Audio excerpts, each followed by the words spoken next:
My fiance had recently become quite famous in the capital. He had joined forces with Su Wanwan, a master thief who walked the line between right and wrong, and together they solved several major cases. In order to crack a case, he and Su Wanwan even staged a fake wedding ceremony, setting up a ruse so convincing it could pass for the real thing. One was full of wit and strategy. The other had eyes sharper than a hawk. They met through conflict, became allies, worked seamlessly together to uncover the truth and uphold justice, leaving behind tales that everyone loved to tell. Only it made me, his actual fiancé, seem a little unnecessary and rather awkward. 1. When the news came that Gu Huichuan had been punished under family law, I was watching a new opera performance. This opera was the latest sensation in the capital. It told the story of a female thief, Jin Yenzi Morongjio, teaming up with Wen Shubai, an officer from the Six Doors Department, to solve a case. The case was a major jewel theft. The thief specialized in stealing the pearls from bridal headdresses. The culprit's methods were brilliant, striking during the wedding night, precisely at the moment when the newlyweds exchanged cups under the dimming candlelight. In the blink of an eye, the bride's ornate phoenix coronet would be stripped of its jewels, leaving only an empty shell. At first, the authorities concluded that Morongjio was responsible, mainly because a golden swallow dart, her infamous signature weapon, was found at every crime scene. But when Shubai discovered that while the throwing dart was indeed a golden swallow dart, the footprints outside the window clearly belonged to a man. The boot prints were unmistakable. It became evident that Morongjio had been framed. Thus, when Shubai and Morongjio joined forces, vowing to uncover the real culprit, what the audience loved most was the part where they staged a fake wedding to catch the true criminal. One was a young hero brimming with righteousness, the other, a master thief with nimble hands. One walked the straight path of law and order, the other danced between light and shadow. They were supposed to walk different paths, yet could not help but be drawn to each other, taking advantage of the charade to half-jokingly, half-seriously call each other husband and wife. Love stories like this, like the White Snake and Su Xian, the Weaver Girl and the Cowherd, the Cat and the Mouse, move people most precisely because they know it is impossible, yet they love anyway. That's why the tale of Morongjio and Wen Shubai became a massive hit in the capital. I myself had sent servants to queue for 3 to 5 days just to reserve a private box on the second floor of the opera house. When the maid came in to report that Gu Huichuan had been punished under family law, I was right in the middle of the most exciting scene. The real and the fake Jin Yenzi were fighting. Morongjio, as graceful as a butterfly fluttering among flowers, moved with breathtaking agility. Still wearing her bridal robe, her veil lifted to reveal a face of stunning beauty. When Shubai stood protectively by her side. With a casual slash of his sword, a bamboo leaf was sent flying to block a hidden weapon shot by the fake Jin Yenzi. He smiled and said, "Be careful, my lady." Morongjio also smiled, 3 parts genuine, 7 parts feigned, and chirped sweetly, "Thank you, my dear husband." The actress playing Jin Yenzi was by Shirsen Nyang, a renowned star of the opera troupe. Her sparkling eyes, playful scolding, and coquettish smile, combined with that single line, "My dear husband," were enough to make every bone in my body feel soft. The plot twisted and turned. The romance was deeply moving. It truly was a masterpiece. If only the character Wen Shubai hadn't been modeled after my very own fiancé, Gu Huichuan. Everyone knew that these recent operas were adapted from the major cases recently cracked by Gu Huichuan, the deputy minister of the Court of Judicial Review. Major cases happened every year, it wasn't anything rare. But when major cases were mixed with tales of romance and beauty, they became legendary. Everywhere, from the streets to the tea houses, people gossiped about how Gu Huichuan and Su Wanwan had met, golden wind and jade dew, an encounter so rare and precious it surpassed countless mundane relationships. As they said, she was a beauty, yet a thief. He, a righteous man, admired her skill and wit. After solving several major cases together, Gu Huichuan even submitted a petition to the emperor, pleading for mercy. Thus, Su Wanwan's crimes were pardoned, and she was no longer a wanted criminal. The story had come to a perfect, storybook ending, just one step away from a grand wedding that would pack 3 streets full of well-wishers. The hero would marry the beauty, and they would become a legendary couple who fought for justice together. Unfortunately, the people of the capital didn't know one thing. Gu Huichuan already had a fiancé. And that fiancé me knew nothing about wielding a sword or practicing martial arts. I was just a proper young lady raised within the walls of the inner chambers. Lately, I had practically become the laughingstock of the entire aristocratic circle in the capital. My father, burning with rage, even considered ordering the closure of the opera house. It was my mother who persuaded him otherwise, warning that if they shut down the opera house without explanation, it would only make people more curious. If that happened, everyone would truly know the full story.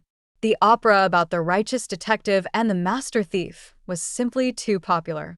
Even my close friends had written letters asking me what on earth was going on. How could Gu Huichuan turn an official assignment into such a scandalous spectacle? Did he even remember that he was engaged?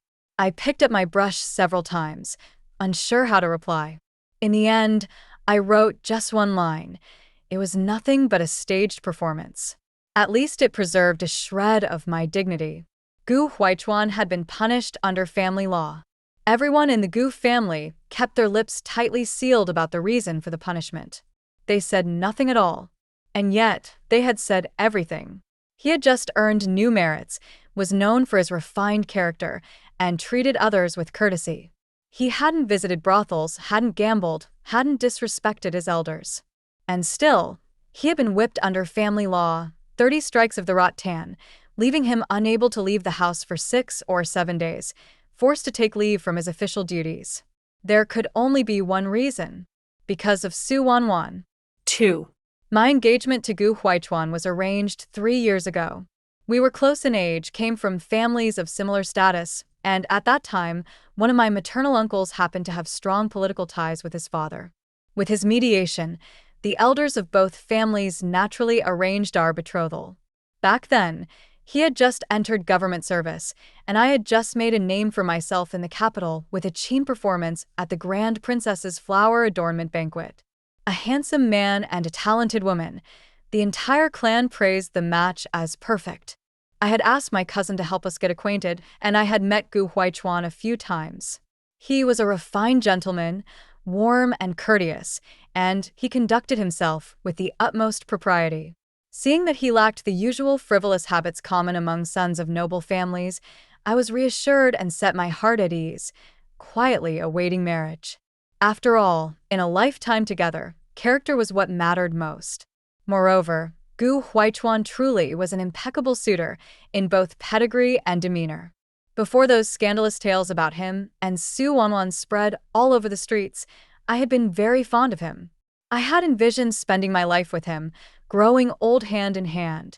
After all, what young woman doesn't dream of love? Then came the news that Gu Huichuan had been punished under family law. The moment I heard it, I knew it spelled trouble. The Gu family was known for its strict household rules. Over all these years, they hadn't even assigned Gu Huichuan a concubine. They certainly wouldn't tolerate any scandal before marriage. His elders had always acted discreetly, maintaining a spotless reputation. Now their most valued younger son had become the subject of gossip in every alleyway, bringing disgrace both publicly and privately. The old patriarch must have flown into a rage. To be honest, in my heart, I felt grateful that the Gu family's patriarch had vented his anger on my behalf.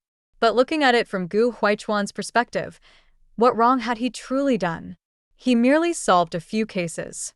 He used a bit of strategy, set traps to lure the criminals. The fake wedding was a tactic, necessary because the thief targeted brides. If it hadn't been Su Wanwan, it would have been someone else, perhaps a female constable or some other woman hired to act the part. It would have been someone regardless. As for the continued interaction with Su Wanwan afterward, that too was for the sake of duty. There was no rule stating that a man engaged to be married couldn't speak to another woman. He couldn't just abandon his responsibilities for the sake of avoiding gossip, leave the case unsolved, and resign from office to return home. He simply couldn't. He hadn't scripted the opera performances, nor had he asked for them to be spread across the capital. Even if he were all-powerful, he could not control other people's tongues or pens. So what fault was truly his? Yet he still suffered the lash of the rattan. If Gu Huichuan had only been half-hearted about Su Wanwan before, after enduring such punishment from his family, the balance in his heart must have completely tipped toward her. I sighed quietly to myself. That cane had fallen squarely between Gu Huichuan and me. I arranged to meet Gu Huichuan at a tea house. Ironically, despite being engaged for 3 years, this would be our first private meeting. Before this, we had only ever exchanged nods at banquets, where men and women sat separately, rarely even speaking. Just knowing he was there had been enough to ease my heart. I never thought our first real conversation would be about his entanglement with another woman. Gu Huichuan was a punctual man. When he arrived, I had just finished pouring 2 cups of tea. But his lips were pale, a sickly bluish white. He was clearly still recovering from his injuries. I invited him to taste the tea I had prepared. My tea-making skills were passed down from Master Lu herself, following every proper step, from roasting the leaves to boiling the water. Sure enough, after taking a sip, Gu Huichuan praised, "Excellent tea." I smiled lightly and said, "A fine tea deserves a fine drama." Has Gu Gongzi seen the new operas that have become so popular in the capital? At that, Gu Huichuan's expression slowly darkened. He said, "Miss Shen, if you have something to say, please speak plainly." So I looked him in the eye and said, enunciating every word, "Gu Gongzi, do you want to marry Su Wanwan? Forgive my bluntness, but she is a woman of the martial world, not a suitable match for you." At those words, Gu Huichuan's face turned completely grim. Gu Huichuan was 3 years my senior, born into a prestigious family, and famed for his talent. He understood perfectly well the realities I was pointing out. There was no need for me to spell them out further. Among the capital's elite, the first rule in choosing a marriage alliance was matching status and background. Stories of noble ladies falling for farmhands or heirs marrying courtesans were extremely rare. After all, families like ours were backed by complex webs of kinship and power. Marriage was never as simple as 2 people falling in love. Su Wanwan, a daughter of the martial world, lived by passion and impulse, free and unrestrained. She would never lower herself to become a concubine. If she were to be with him, she would demand the position of main wife. And how could the Gu family possibly allow a thief to become their matriarch? If they insisted on being together, their future would be filled with endless obstacles. But I was different.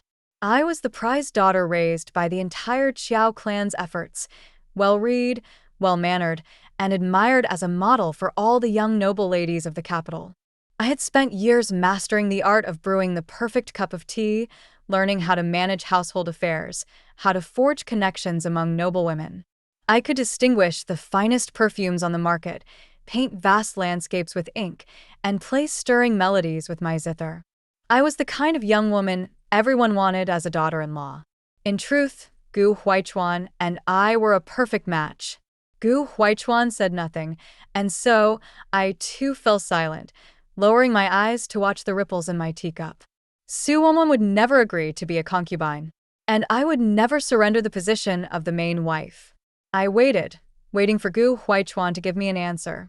After about half a stick of incense's time, Gu Huichuan's expression suddenly softened.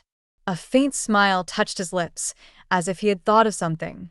In that moment, I knew I had lost him. There was nothing between us. No shared memories, no playful laughter, that could have brought that smile to his face. I sighed deeply and said, "It seems you have already made your decision." Gu Huichuan rose to his feet and bowed to me. He said, "Forgive me, Miss Qiao. I have wronged you." Just a single apology, so light, yet enough to change the fate of a woman's life. I gave a cold laugh in my heart, straightened up, and said calmly, "Since it is you who has broken the engagement first, it must be the Qiao family who formally annuls the betrothal. Please have your family send someone to discuss the arrangements with my elders." Gu Huichuan nodded in agreement. I took the arm of my maid and turned to leave. As I passed him, I stopped and asked him, slowly and clearly, Gu Gongzi, do you truly love Su Wanwan? Or do you simply love defying the world and breaking free of all worldly constraints? 3. The reason I agreed to meet Gu Huichuan was because I still held a sliver of hope. I had wished that he would recognize reality, cut off those feelings that should never have taken root, and restore everything to how it once was, as if Su Wanwan had been nothing but a fleeting dream. After all, as I had said before, he was a marriage prospect whose family background and demeanor were impeccable. There were many young gentlemen of marriageable age in the capital, but there were just as many noble daughters. Those boys with pure hearts and promising futures were mostly spoken for, their engagements arranged early on. Now that I had already passed the age of coming of age, it would be nearly impossible to find another as suitable as Gu Huichuan. The world is always harsher toward women. A woman who had broken off an engagement would inevitably be looked down upon, considered a step lower than her peers. When my mother heard of my decision to break off the engagement, the once gentle mistress of our household, always graceful and composed, lost her temper for the first time, scolding Gu Huichuan like a woman from the markets, forgetting all decorum. She said her daughter had been raised with the utmost care, well-versed in literature and manners, skilled in the 4 arts, qin, chess, calligraphy, and painting, and lacked nothing compared to any other young lady. Yet through no fault of her own, just peacefully embroidering at home, she had woken up to find herself mocked across the entire circle, all because of Gu Huichuan's scandalous behavior. Now, she would even bear the stigma of a broken engagement, unjustly subjected to the world's criticism. My father, an official in the Ministry of Revenue overseeing the allocation of funds and supplies, could easily make life difficult for the Gu family without leaving a trace. The Gu family, having wronged us, could only swallow their grievances in silence. As for me, I suddenly received more invitations to social gatherings than I could count. Our circle was small. Naturally, there were a few noble daughters who had long disliked me. They organized gatherings, clearly scheming to watch me make a fool of myself. But so, what if I lost a good engagement? So, what if I left a man behind? The Chow family hadn't fallen. In the end, I had done nothing wrong. Why should I be ashamed to show my face? Thus, I attended every gathering, calm and composed. At one banquet, someone mocked me, saying that I had once fancied myself a daughter blessed by heaven, pretending to be so lofty and pure that I wouldn't even touch a deck of leaf cards, and yet, in the end, I lost to a lowly female thief. I followed the voice and saw it was Cui Wanniang, daughter of a deputy minister. At the last flower adornment banquet, she had also performed on the qin, but failed to win the grand princess's praise. I replied to her coolly, Su Wanwan is no ordinary thief. Her lightness skills are unmatched, and she is as bright as ice and snow, outshining countless women in this world. Cui Wanniang froze, clearly not expecting me to speak in Su Wanwan's defense. She stared at me for a moment, then sneered, So you do realize you're stiff and dull. No wonder you lost to her. I smoothed my sleeves and lifted my head, smiling as I said, Su Wanwan is indeed remarkable. But just because she is good, does that prove that I am not? I had always been among the best young ladies this world had to offer. The streets were bustling, but the carriage ride home was quiet. Jilon, my maid, tried again and again to hold her tongue, but finally couldn't help herself. Fuming, she said, Miss, why did you have to praise Su Wanwan? She She not only ruined your engagement, but no decent girl would call a man dear husband in public before marriage. I lifted a corner of the carriage curtain. A few strands of cool breeze slipped in. I let out a bitter laugh and said, I would love to call her reckless and improper too, but if I belittled her as worthless, then what would that make of my losing to her? I had my pride. Chang'an Street remained as bustling as ever. Outside the theater, small stalls had been set up. As we passed by, I asked the driver to stop the carriage. From afar, I could see that today's performance was once again the opera about when Shu Bai and Jin Yanzi. A young attendant came rushing over enthusiastically, asking if I wanted to go in and watch. He told me there were still private booths available on the second floor. I waved him off, my heart suddenly heavy with bitterness and weariness. Ever since the broken engagement, I had kept up a cheerful front before my parents and friends, desperately afraid of letting anyone see me as a laughingstock.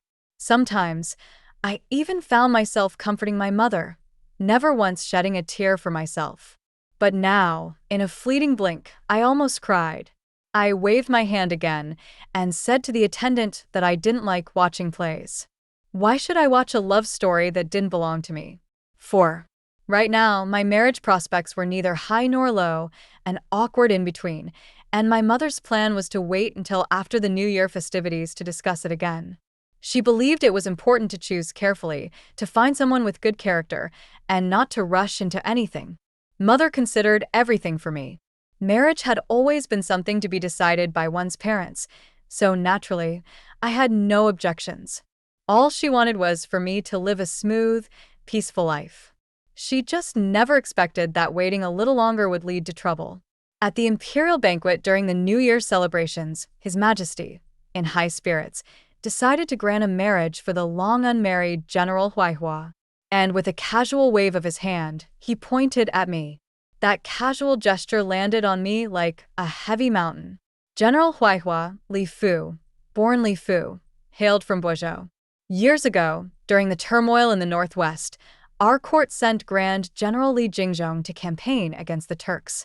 Lefus, unmatched in bravery, saved the Grand General's life on the battlefield. He came from rough beginnings, illiterate, but had a gift for breaking through obstacles and adapting to any situation. The Grand General, seeing his talent, personally taught him military strategy and even gave him the new name Lefus, taken from the verse. The rock rises with the wind one day, soaring up 90,000 miles. It quickly became a celebrated story. Since then, Lefus had been stationed in the northwest, only recently recalled to the capital. Who would have thought that upon his return, he would be bestowed upon me as a husband?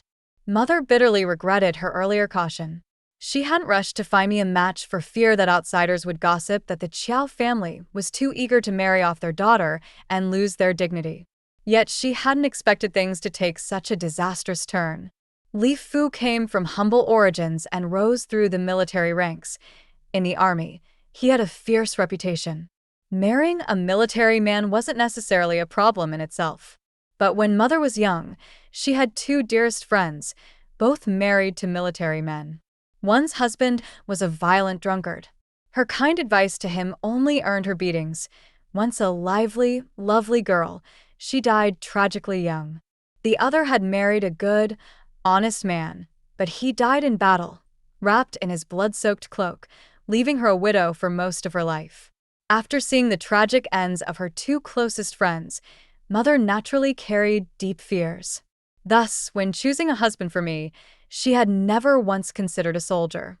As for me, in my heart, I had always preferred scholars with a touch of bookish refinement. Who could have foreseen such a cruel twist of fate? This marriage, no matter what, could not be refused. Father had made things difficult for the Gu family behind the scenes. His Majesty, with his all-seeing eyes, surely knew. But because our Qiao family had a just cause, the emperor had simply turned a blind eye and let it pass. Yet this marriage to Lefus was personally decreed by His Majesty. There was no room for refusal. Even if, by some miracle, we could refuse breaking 2 engagements in a row, our Qiao family would lose all standing. And it wasn't just about me. My younger half-sisters still needed to marry. I couldn't ruin their futures for the sake of my own pride. There was no choice but to grit my teeth and start stitching the wedding gown. Cooped up at home, my heart felt stifled. As the weather warmed, I decided to go out with Jilan. After trying on some rouge at the cosmetic shop, I planned to visit the jewelry pavilion next. Suddenly, a team of cavalry galloped down the street at full speed, forcing me to the side. Caught off guard, I inhaled a mouthful of dust kicked up by the horses. Before I could even cough it out, the cavalry circled back. One horse reared up high, but was yanked to a stop with one hand by a towering figure who now loomed in front of me, blocking out the sunlight. The man sat tall on his horse, sharp-eyed, thick-browed, with a full beard covering his cheeks. He looked more like a wild man than a soldier. He leaned down slightly, studied me for a moment, then nodded and said, "Well, you're certainly quite the beauty." Jilan, following behind, let out a sharp scream at first, then widened her eyes in disbelief. "Are you mad? Flirting with random women on the street? Do you even know who my lady is?" The man grinned broadly and said, "Would I have turned back if I didn't?" At his laughter, the soldiers behind him burst into loud, unruly chuckles. The noise buzzed through the air, scattering the crowd along the street until it was completely empty. To comment so boldly on a noblewoman's looks in public, he was far too wild and arrogant. Jilan was both furious and humiliated. She wanted to shield me, but faced with so many men, she didn't even know how to begin. Seeing she was about to cry, I pressed my lips together, stepped forward, and stood between her and the man. I looked up at him, calm and unflinching, and said, "Thank you, General, for your compliment. From where I stand, General Li's horsemanship is equally impressive. As for the famed Yun 32 riders." I cast a glance at the laughing soldiers behind him and added, 32 riders indeed, disciplined and dignified, living up to their name." My words, polite on the surface but barbed underneath, caused the man's expression to darken. With a slight lift of his hand, the soldiers immediately fell silent and straightened up, not a trace of their earlier unruliness remaining. The black-armored general finally spoke. "How does Miss Chow know that I am Lefus?" I forced myself to stay composed and answered, "His Majesty personally bestowed the marriage. With an engagement in hand. How could I not know? If there is nothing else, General, the hour grows late. I should be returning to the manor." Lefus raised his hand in a dismissive gesture. I turned and quickly made my way to the end of the street. When I looked back, he and his men had already disappeared into the distance, leaving only a faint trail of dust to mark their passing. I let out a silent sigh of relief, realizing only then that my back was soaked with cold sweat. It had been a blind marriage, an arranged betrothal. I had never even seen Lefus's face before. Just now, I had gambled on his words. Would I have turned back if I didn't? And bluffed my way through. Luckily, I won the gamble. Still, Lefus, towering in stature, rough in manners, was exactly as the rumors described, wild and unruly. When I had been engaged to Gu Huichuan, I had imagined a husband who was the very model of a refined gentleman. Thinking now of Lefus's brashness, I couldn't help but sigh softly. "Oh, Your Majesty, what kind of marriage have you bestowed upon me?" 5. At the height of spring, I married Lefus as scheduled. A union between an old noble family and a newly risen court favorite, coupled with the emperor's personal decree. It had been many years since the capital had seen such a grand wedding. Every prominent family sent representatives to offer their congratulations. The hall was crowded with guests. Mother personally dressed me for the wedding. Even though her heart was not fully willing, at this moment, her blessings for my future happiness were sincere. As she combed my hair, she wept softly. First comb to the end of life. Second comb for hair white together in old age.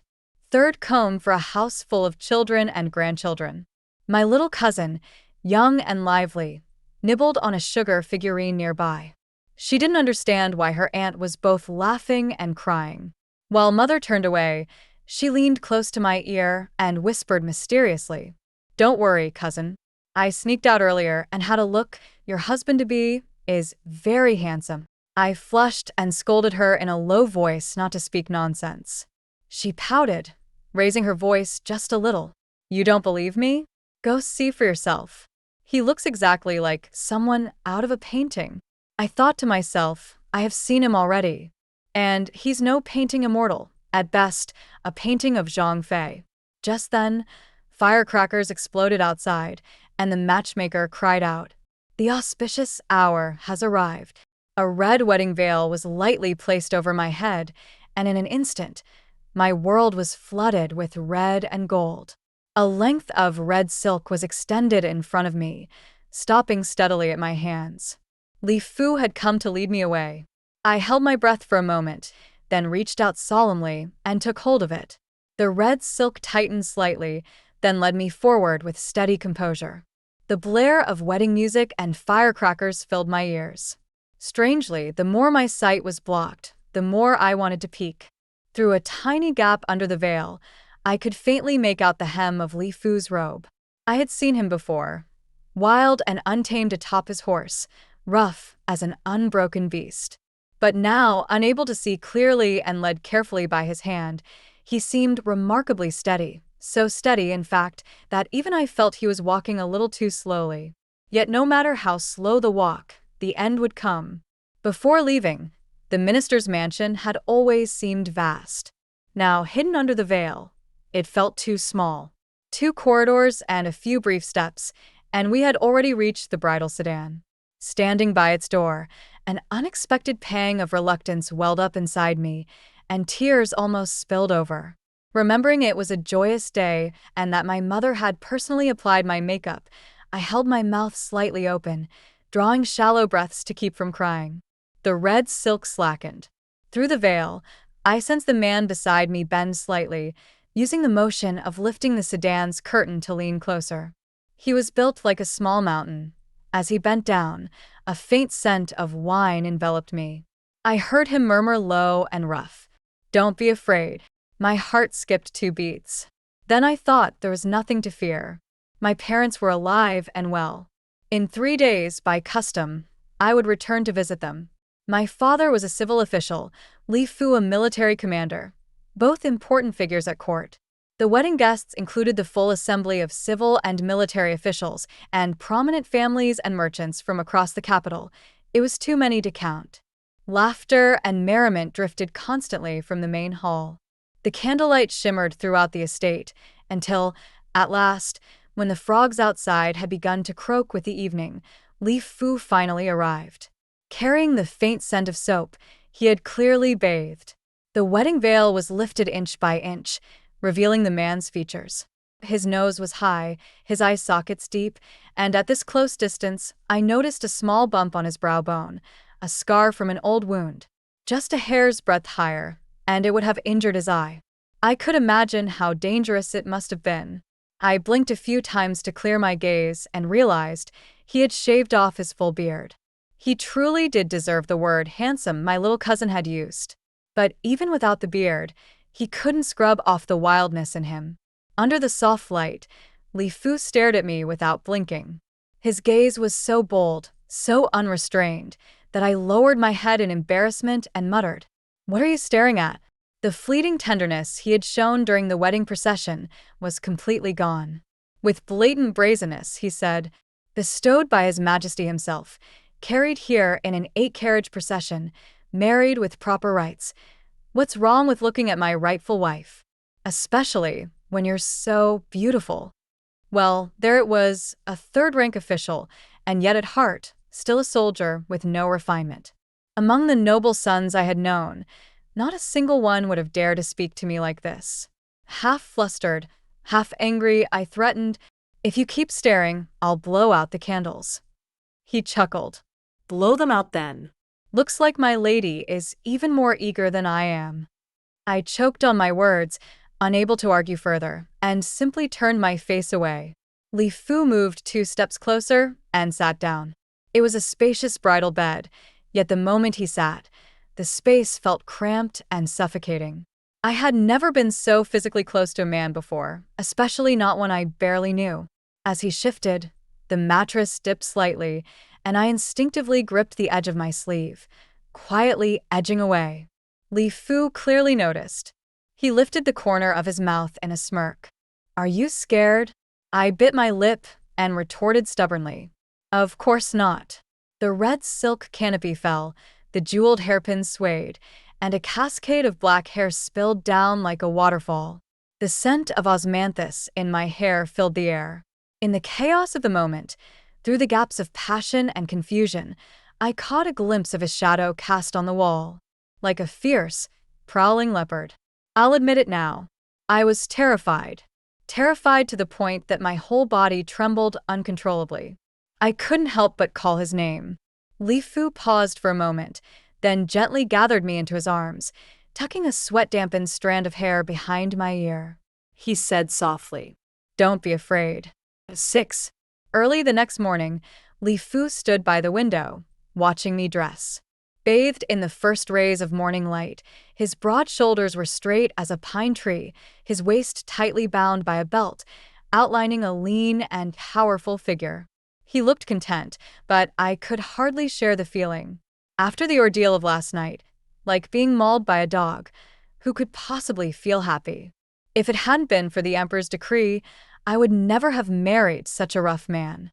Lefus seemed to notice my sour mood. He strode over, picked a pearl hairpin from my dressing box, and tried to pin it into my hair. Clearly, he wasn't used to doing such delicate things.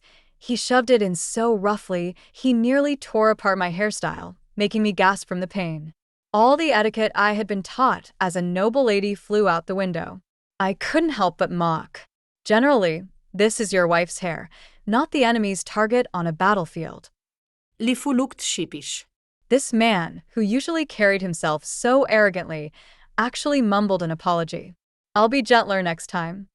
I wasn't sure if he meant pinning the hairpin or other things. Lefus came from hardship.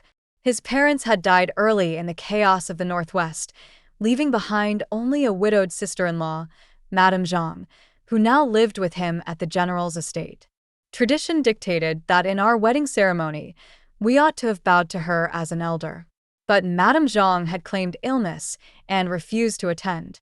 Today, we were scheduled to formally pay our respects to her. From the first moment I met Lefus, he had always seemed fearless, reckless. Yet now, about to serve tea to his widowed sister-in-law, he looked genuinely uneasy, even a little embarrassed. My sister-in-law, if she offends you in any way, let me apologize in advance, he said gruffly. Please, just be patient with her. I had heard of Madame Jang even before marrying into the family. All these years, matchmakers had come to Lefus' door, but no matter how suitable the girls, Madame Jang always found fault. It wasn't until the Emperor himself decreed this marriage that she finally fell silent. It was also said that just days before I arrived, Madame Jang had taken ill, claiming discomfort all over, and forced Lefus to take leave from his duties to nurse her for 2 whole days. Anyone with a discerning eye could see it. Madame Jang harbored thoughts she shouldn't. But her status was clear. No matter her feelings, she could only swallow them. This was precisely why my mother had once favored Gu Huichuan as a son-in-law. His family background was clear, his inner courtyard clean and free of entanglements.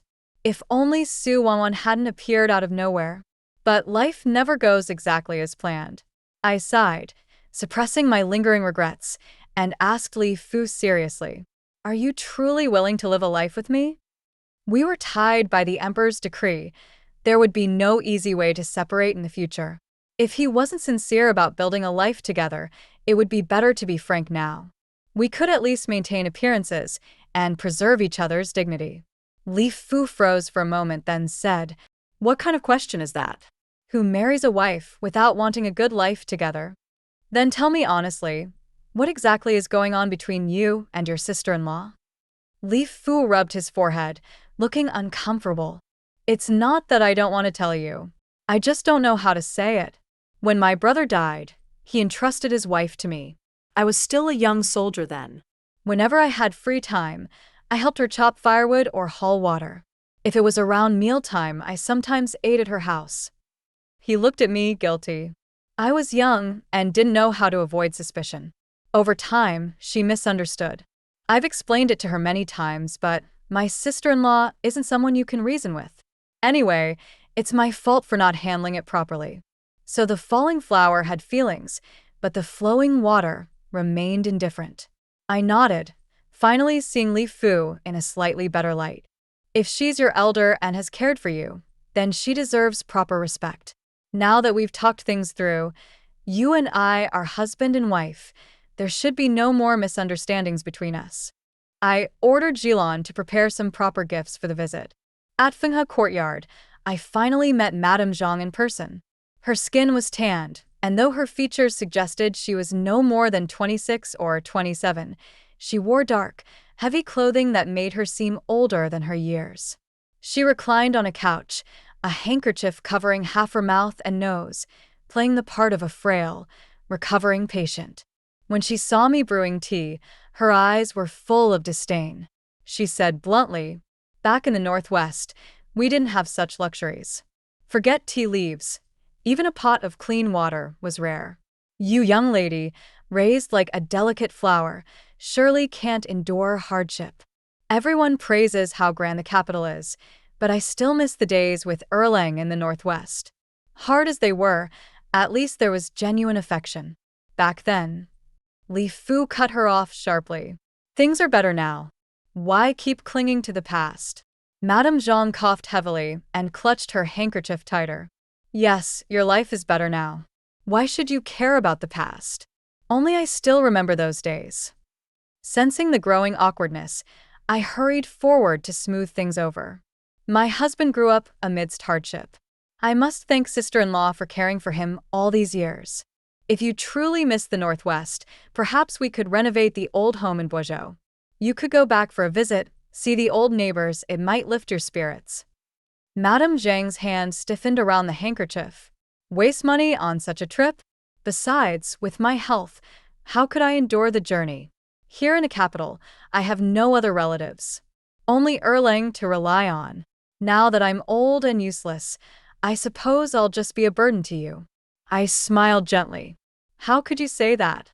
From now on, your relatives are my relatives too. We'll certainly visit you often. Since you suffered hardship before, now we must make sure you live well. I have a few cousins who are outstanding young men. Once you're feeling better, we'll arrange visits. Who knows? Maybe we'll even become closer through marriage. There could be no greater joy under heaven than family growing closer still. Madame Zhang's face turned pale. She forced a laugh and mumbled a few words before claiming she was tired and needed to rest. Lefus and I withdrew. Crossing the corridor, I faintly heard muffled sobs coming from Fenghe courtyard. I glanced sideways at Lefus. His expression was complicated, part helplessness, part guilt. Lefus had no other kin left in this world. Madame Jang clearly had him firmly in her grasp. As the saying goes, even the wisest official cannot easily judge a family's private matters. I suppose this was how Lefus had muddled through all these years. I sighed and asked him quietly, "Do you trust me?" "I do." "Then from now on, leave your sister-in-law to me." Don't worry. "I'll treat her well." 7. From that day on, I often went to speak with Madame Jang. We were both women, truthfully, I could understand her. Her husband had died young. Naturally, she longed for someone by her side who would care for her through cold and warmth. And she just happened to have someone like that, someone who chopped wood and hauled water for her, someone she had known for years, someone who now held real power. All her resentment was not truly directed at Lefus, it was aimed at fate itself. She had been born his sister-in-law. At 26 or 27, she still wanted to dress up, but was afraid of gossip, of being accused as a widow seducing her husband's brother. She feared that once Lefus rose to power, he would forget the woman who had stood by him during his lowest days. So she trapped herself inside somber black robes, imprisoning not only herself, but him too. I dragged Madame Jang to brew tea with me, chatting about amusing happenings in the capital. She wasn't warm toward me. Her words were often laced with hidden barbs. The meaning was simple enough. I was a pampered city girl who couldn't endure hardship, unlike her, who had suffered the world's cruelties alongside Lefus, inching her way to survival. I smiled and didn't argue. Once she had learned the proper methods of boiling water and brewing tea, I took her to the fabric shop. I had already prepared a new outfit for her. The material was exquisite, a bolt of cloud-patterned brocade worth 100 gold pieces. The shade, a soft lilac, brightened her complexion, cut in the most fashionable style currently sweeping the capital.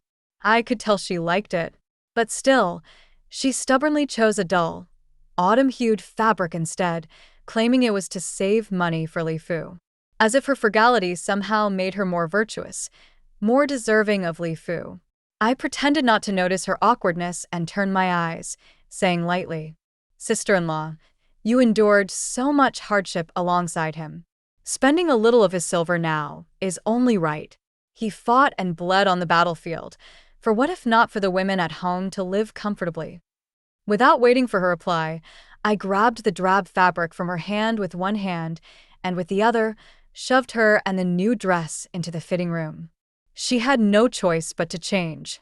When she came out, holding up her skirt shyly, I propped my chin in my hand, blinked at her, and said sincerely, "You look beautiful. You should have dressed like this long ago."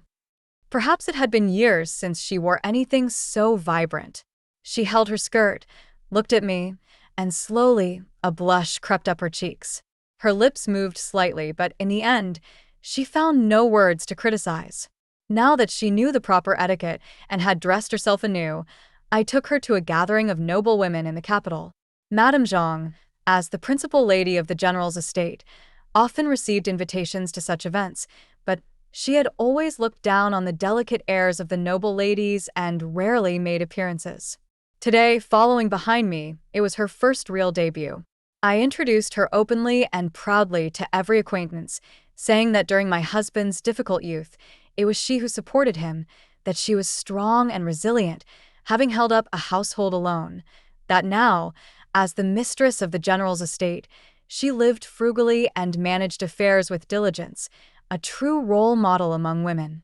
These were exactly the things Madame Jang loved to hear. I was willing to say them, and she was willing to listen. Flattered to the extreme, she turned her face slightly to the side, her ears blushing red, and murmured, "I didn't do that much, really." By the end of the day, my mouth was parched. In the returning carriage, I lazily lit some incense, not wanting to move. Madame Jang, however, sat very straight, half lifting the curtain to catch the cool, fragrant evening breeze. About the time it took for a stick of incense to burn, she let down the curtain and muttered to herself, "After today's banquet, the entire capital will know I'm the principal lady of the general's estate." I closed my eyes and replied languidly, "After today's banquet, you are the principal lady of the general's estate." She laughed bitterly. "I was foolish, thinking you were sincerely helping me. Only now do I realize why you insisted on introducing me to everyone." Her voice grew shrill. "Now the entire capital knows I'm the general's sister-in-law. What future could there possibly be for me and him? You're ruthless. Truly ruthless." I opened my eyes, interested for the first time since meeting her, and said sharply, "And what future were you hoping for? From the moment you married into the family, you were Lefus' sister-in-law. Whether he married or not, whether you lived or died, you would always be his sister-in-law. So tell me, good sister-in-law, what exactly were you hoping for?" Madame Jang clamped her mouth shut. For a long time, her face turned ashen and finally, 2 heavy tears rolled down her cheeks.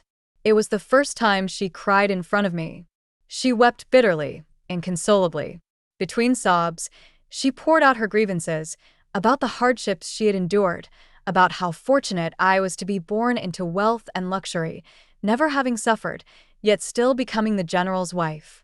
She said that once, Lefus had treated her so well, so warmly. She didn't know when it changed, only that now, he couldn't stand to be near her, couldn't even eat the food she cooked. There were no more bitter words than hers. "In this world," she cried, "there are truly heartless men." I said coolly, "Lefus is not heartless. If he were, he wouldn't have brought you with him to the capital. On the contrary, he values loyalty too deeply. That's why he took such care of you, fulfilling his dead brother's wishes. That's why he has never crossed the line of propriety. Don't you understand that?" Madame Jang covered her face, sobbing quietly, still unwilling to let go. I stayed by Erlang's side through everything. Why? "Why is it you who gets everything when you never suffered with him?" I asked calmly. "Did you notice the girl wearing the yellow floral dress at today's banquet?" She paused. "Why mention her?" "Because she's the daughter of a duke's household. When she was 14, her father and elder brother both died in battle, leaving only a boy of 9. Her grandfather, desperate to uphold the family's honor, married her off to a much older official as his second wife. And the girl in the pink dress, sitting quietly in the corner today. She used to be the star of these gatherings. But her family recently fell into disgrace. Her father was stripped of his office, and now her future hangs by a thread. I looked steadily at Madame Jang. In the capital, fortunes rise and fall overnight. You scorn noble ladies for their delicacy, but who among them has truly lived easily? They too are nothing but bargaining chips in marriage alliances. As for me, I smiled slightly. You keep saying I gained a great advantage marrying into your family. But truthfully, Lefus, even as a third-ranked general, ranks lower than my father, and compared to the Chiao family's century-old heritage, this marriage was hardly an advantage for me. If anything, it was a step down. Saying this, I closed my eyes for a moment. Memories flickered. Those countless scars I had felt along Lefus' waist and abdomen on our wedding night. A sudden, inexplicable ache welled up in my heart. I said gently, "You always talk about suffering with Erlang. Then surely you know how hard he fought to climb to where he is now. The capital is not safer than the battlefield. Here, censors and watchdogs scrutinize every tiny flaw. If you truly care for him, then you should help him move forward, not drag him back. You are his sister-in-law. Do not make things harder for him." I added softly, "Even if you still resent it, the marriage has already happened.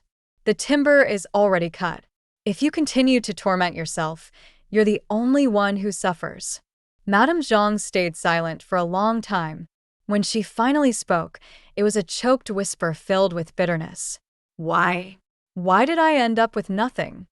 I smiled faintly. Nothing?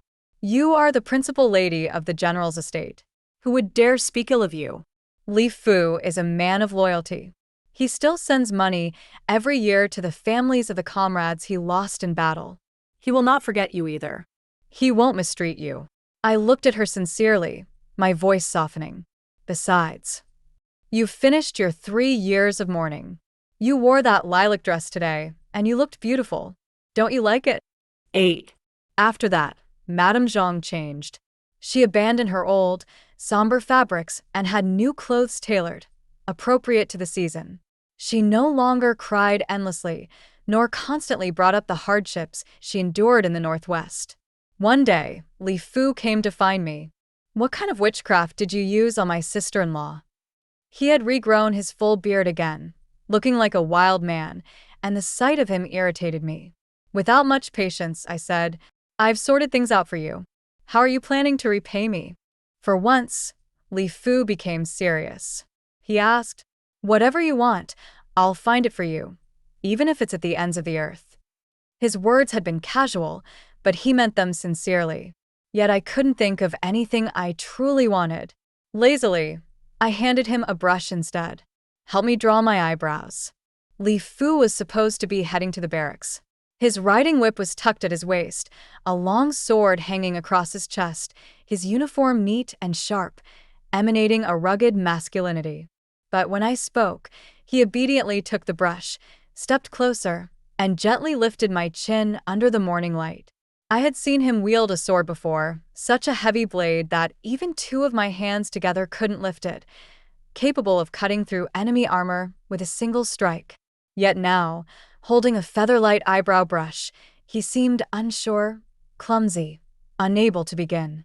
I grew impatient waiting, lifted my eyelids to urge him, and noticed, quite unexpectedly, that this rough, wild man's ears were blushing red. He muttered, "I don't know how." There was even a trace of grievance in his tone. My heart skipped a beat before I could stop it. When I opened my mouth again, my voice was stiff. "If you don't know, then learn." Lefus nodded immediately. "I'll learn. Please, my lady, teach me." And once more, my heart jumped. "You want me to teach you? Fine. But from now on, you have to shave off that beard." I had no intention of falling for a wild man with a beard like a jungle. As autumn came, tinting the leaves crimson, a servant from the Goof family delivered a wedding invitation. Their young master was getting married, to Su Wanwan. I had long been prepared for it, so when I received the invitation, I felt no surprise at all. I simply wondered, at the banquet, how would they seat the tables?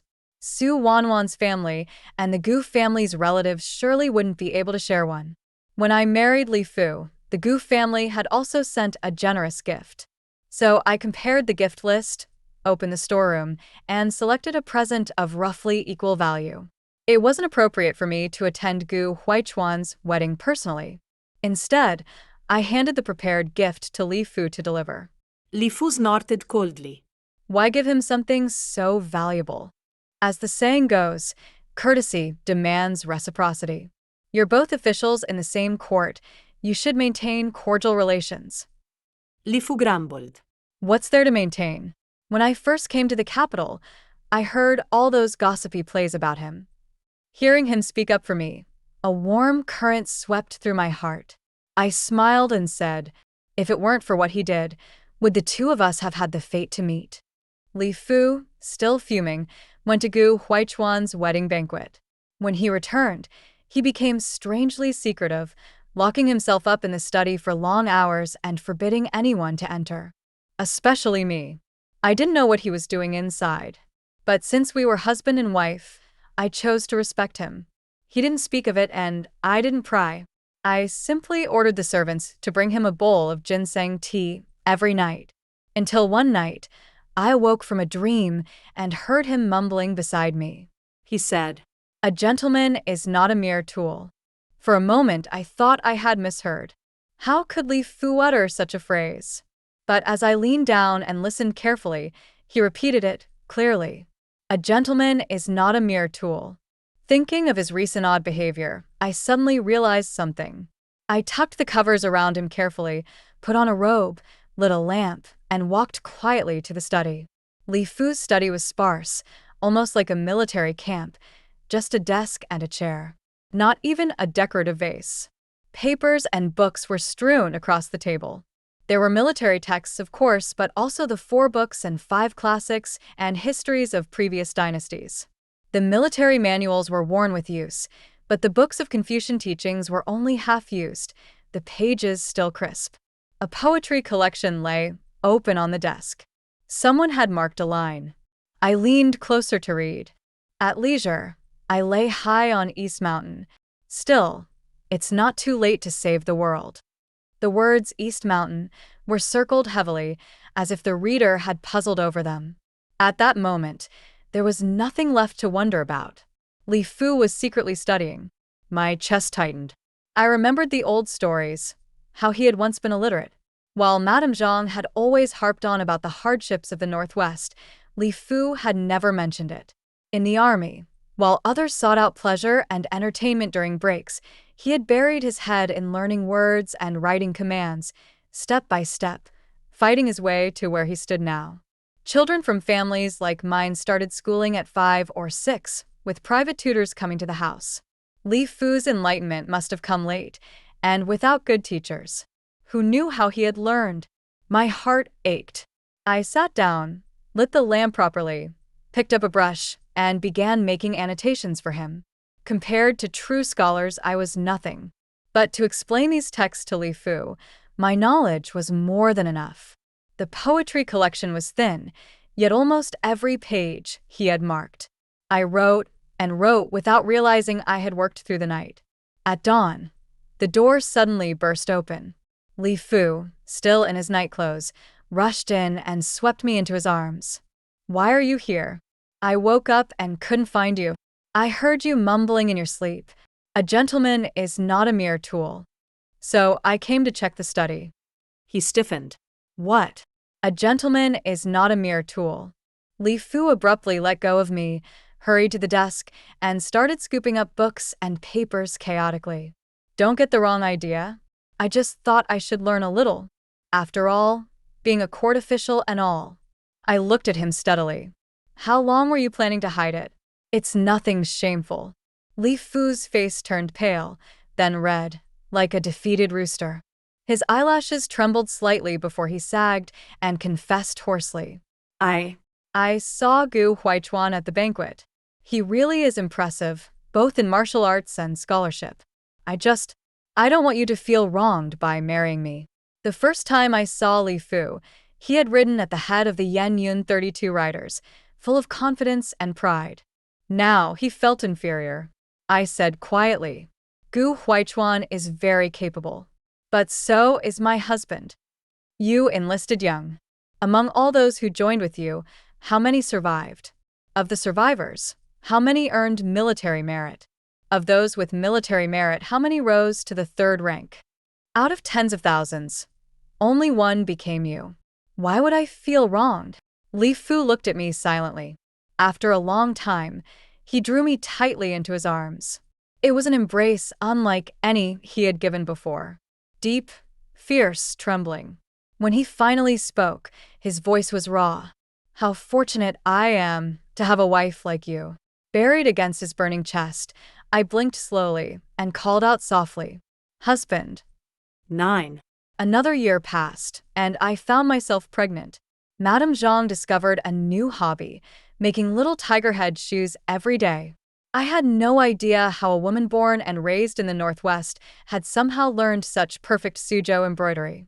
Meanwhile, Lefus queued up daily on Chang'an Street to buy sour plum soup for me. One day, when the shop was closed, he stormed off without even removing his armor, chased the shopkeeper all the way home, and paid 10 times the price to get it. This scandal spread across the entire capital. Everyone knew about it. Everyone, that is, except me.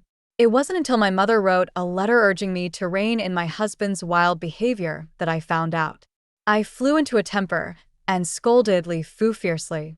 He said nothing, letting me rage until I was exhausted. Yet the sour plum soup still arrived every single day without fail. When I reached 6 months, Lefus received military orders to march south and suppress a bandit uprising. He packed his things with obvious reluctance. My lady still needs her sour plum soup. If I leave, who will buy it for her? I dipped my brush in ink and said without looking up, I've long stopped feeling sick. I don't need sour plum soup anymore. But what if you suddenly crave roasted chicken or goose at midnight? You're acting like I'm a glutton just because I'm pregnant. Lefus moved close and rubbed his stubbly chin against my neck. So, you're really willing to let me go so easily? His rough whiskers tickled terribly. I couldn't help laughing, and the character I was writing wobbled on the page. Lefus picked up the paper. It was a single character. Fu, blessing. When the rock rides the same wind, it soars 90,000 miles high. Everyone praised the Fu character in his name, but personally, I preferred his original Fu. Simple and plain. Maybe it sounded a little rustic. But really, what could be more precious than a husband's safe return? After Lefus left, my days suddenly became empty. The grand bridal bed he once complained was cramped now felt too vast without him. I counted the days, planning to sew him a new cloak so that it would be ready when he returned. Jilan went out once to buy silk thread, and when she came back, she couldn't stop smiling, even when she was helping me remove my hairpins at night. Watching her grinning through the mirror, I teased, Did you find a bag of money? Jilan giggled. Even finding money couldn't make me this happy. Oh, then what is it that's better than finding money? I dare not say. Miss might scold me for gossiping. I won't. Tell me. It's about Su Wanwan. I froze. What about her? Once opened, Jilan couldn't stop talking. On her way back, she had run into a fellow townsman who worked in the Gu household. Apparently, Su Wanwan was not living well. She clashed with her mother-in-law, quarreled with her sisters-in-law, quarreled with practically everyone. Most importantly, she and Gu Huichuan didn't get along either. Hearing this, my feelings were complicated. Their struggles had been predictable from the start. In a place like the capital, popular dramas changed faster than the seasons. The plays about Jin Yanzi and When Shubai had long since stopped being performed. Lefus, born of rough roots, had a fluid and unpredictable battle style, often striking where least expected. This time, sent south to quash the bandits, he launched a lightning attack straight at their stronghold. I had barely finished half of the new cloak when Lefus returned. Hearing more horses neighing outside, I rushed out to greet him. There he was, dusty from the road, his sword slung across his back. Without a word, he scooped me up, and in a dizzying spin, I found myself seated in front of him. His armor was cold against me, but his breath was burning hot. Lefus clutched me tightly against his chest. His beard had grown again, coarse and prickly, making my neck itch. "Did you miss me?" I said stubbornly. No. Lefus pressed his lips firmly against mine, his breath searing. He leaned down, murmuring by my ear, "Even if you didn't miss me, I missed you. What am I supposed to do about that?" His embrace was so tight, I could barely move. Against my ear was the steady thump of his heartbeat. Above us stretched a sky ablaze with sunset. For some reason, my eyes burned with sudden tears.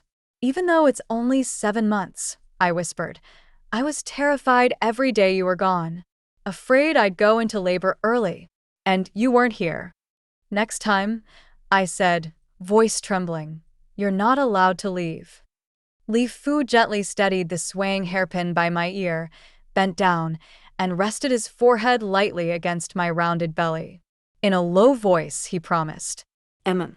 "I won't leave again." Lefus reeked of sweat, and I shooed him off to wash.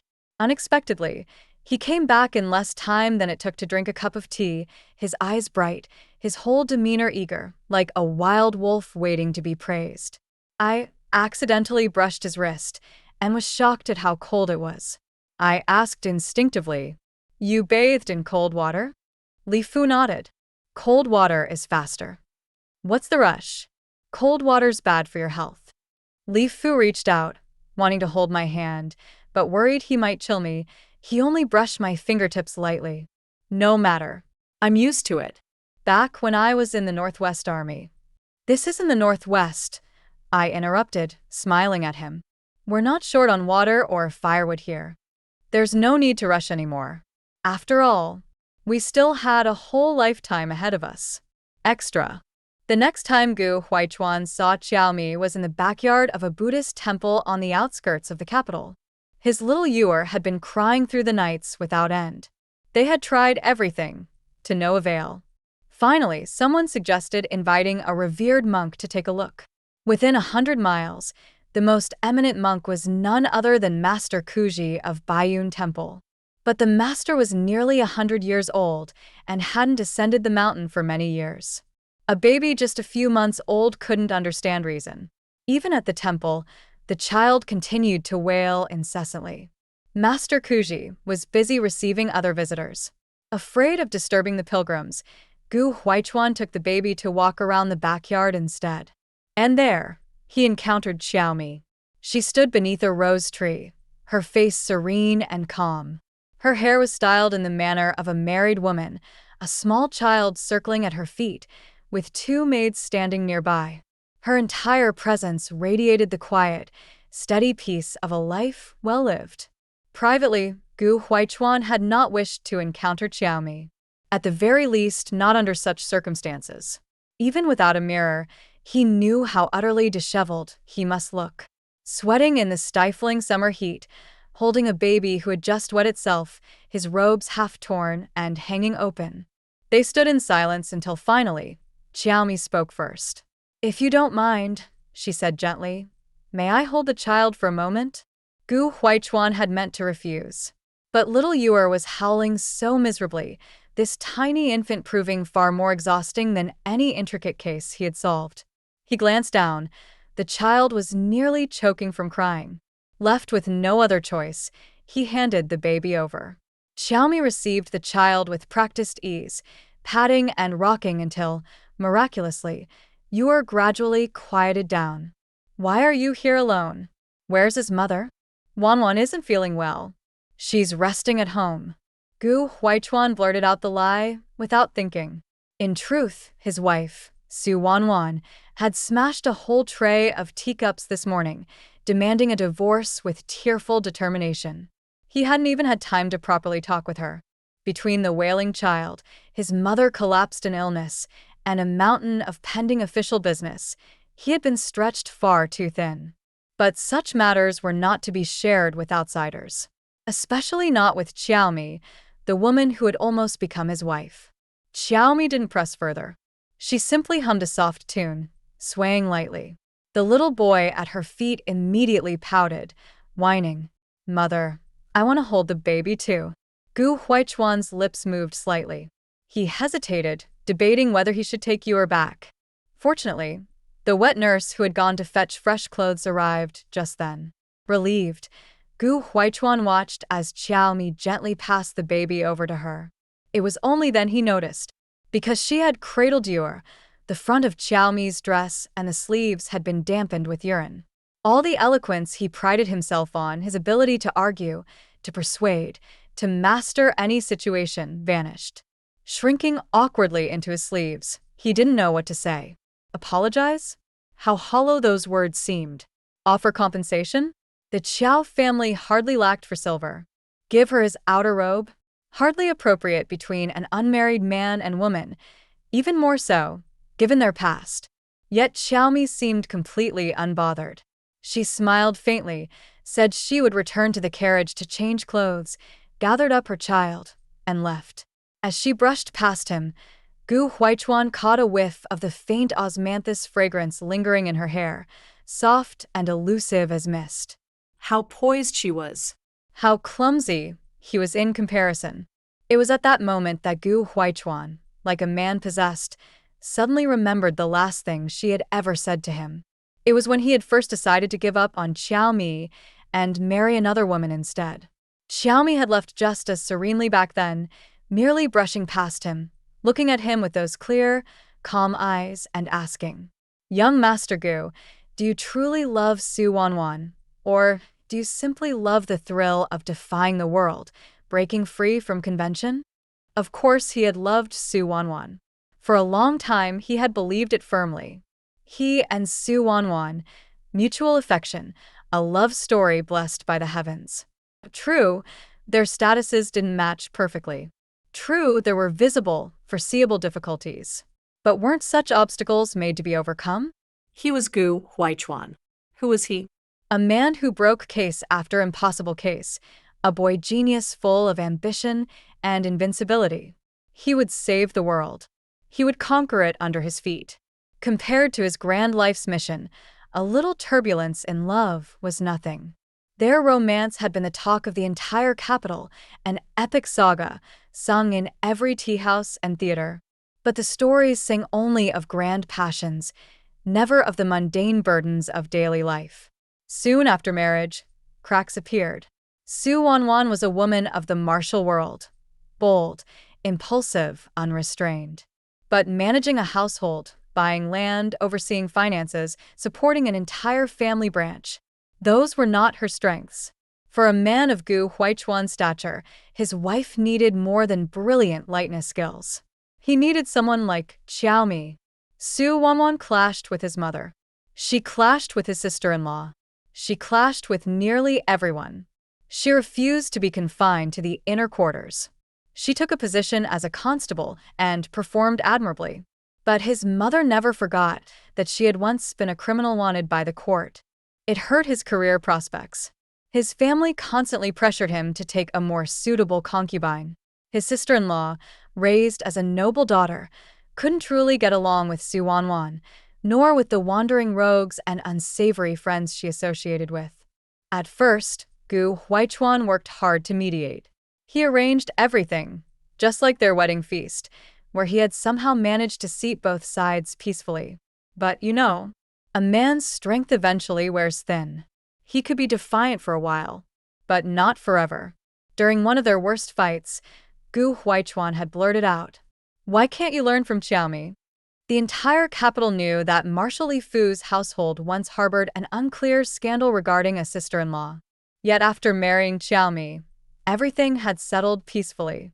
She had found her place. She had even built a harmonious relationship with the infamous sister-in-law.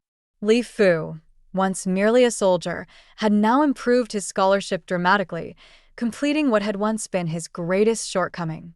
The moment the words escaped his lips, Gu Huichuan regretted them. He hadn't meant it that way.